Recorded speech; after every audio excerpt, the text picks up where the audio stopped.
Hi everybody, today I'm going to talk about raising a reader because this is something that all parents struggle with. Now this is a topic I can go on and on about because I read myself, but I'll try and limit it and not go on too long. So the first is, why raise a reader? Now the thing about reading is that it really opens up your child's horizons. It allows them to travel the world without having to move out of their home. So you learn about cultures, countries, whether it's fiction, non-fiction. You really get to know about so much more than just your immediate world. And it also helps to propel the imagination and creativity, because unlike a movie or the TV screen, here you have to imagine the surroundings, imagine the characters. So and all of that helps to build that whole story inside your head. And also very important is that for children it helps in terms of vocabulary, in terms of understanding context, comprehension, writing skills get better, expression gets better.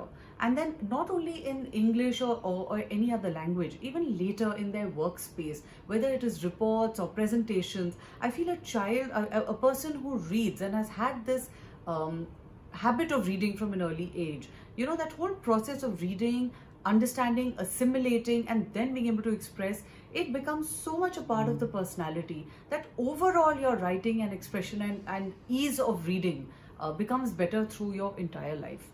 Now, how can you raise a reader? When your child is really small, read a story to them every night from the time that they are very, very little. A small bedtime story takes hardly 2 to 3 minutes, and it's a lovely routine and a way to put your child to bed. And then have your child flip through picture books even when they can't read, so that whole idea of having a book in their hands is something that they've become familiar with. When they're able to read a little bit, have them read to you. All of these help in making reading a very fun and a pleasurable activity that kids look forward to. Now, the other thing you can do is when they're older and you start going to the market with your other chores to do, make a small trip to the bookstore a part of your daily kind of, not daily, or your sort of your market run. So spend 10 minutes, just browse a little bit. If your child wants to buy something, encourage them. I mean, reading is an investment. It is expensive because you're constantly buying it. Once a child has read it, they're done with it. But believe me, it really, really pays. So spend that little money, buy that book, let your child, take that home. Let that be the kid's treat for that day. Other thing is, also look out for book fairs in your city. In Delhi, we have Bookaroo, and I used to take my kids to Bookaroo every year. They used to, attend these workshops and storytelling sessions by authors, sometimes stand in the queue, get a book signed.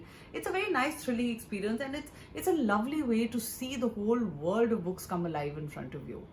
Also, in terms of movies, look out for movies based on books. So, read the book first with your child and then watch the movie. And that's also a really nice way to kind of link the two mediums together.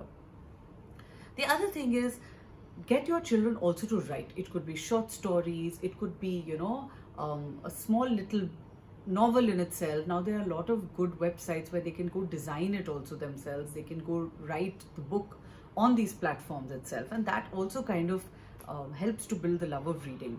Take them to libraries. If you have good libraries in your city, enroll them or make them part of a digital library where you don't have to constantly then be, spending so much money on buying, but the access to books doesn't stop. Or get them, encourage them to exchange books with their friends, where they can, borrow from each other and, look after the other person's book also. And that way they have access to many more books than just their own. And of course, schools have very good libraries as well. The other thing you can do is get them part of a book club, maybe with peers. If not, do a little fun book club in your own home.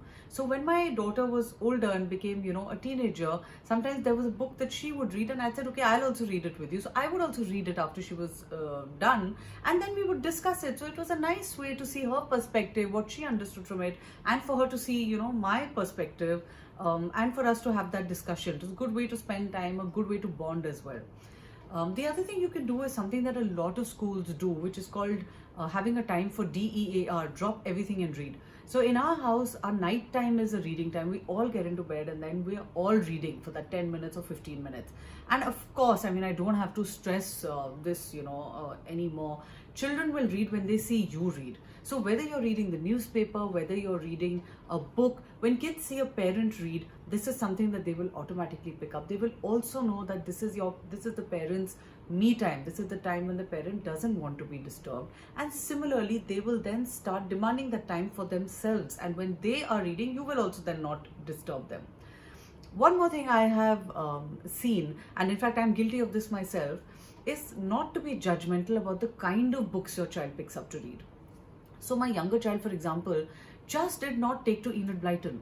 And I have grown up reading so many Enid Blyton. So for me, it was just like I kept trying to force her until I realized that, I'm going to push her away from reading in totality. But she reads Michael Morpurgo, she reads a lot of other authors that we didn't have access to in our time. So beyond a point, I realized that it's better to let the child read whatever they are reading instead of trying to push them into reading what you think is good reading.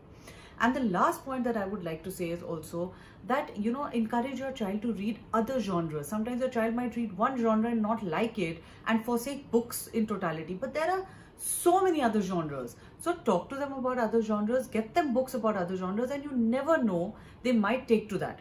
And also, kids have phases where they like to read and don't read. So sometimes you will notice a lull. But if a child is a reader, the child will come back to it. And this is one thing that my cousin used to do. You may want to try it. He used to actually pay his son to read. So he said, I don't care. I am going to bribe him. I will do whatever it takes. So he used to actually give him a bit of money for every book that the child finished. But eventually it helped because the child did become a reader. So whatever works for you, try it with your children. But really having a child who reads is such a good and important life skill. And the most important point, how could I forget this? The child will never come to you and say, I'm bored. This whole big boredom, whether you're traveling, you're on a plane, even if the child is by themselves, they could be alone, but they will never be lonely. And a book really, really can be their best friend and a fantastic hobby through life.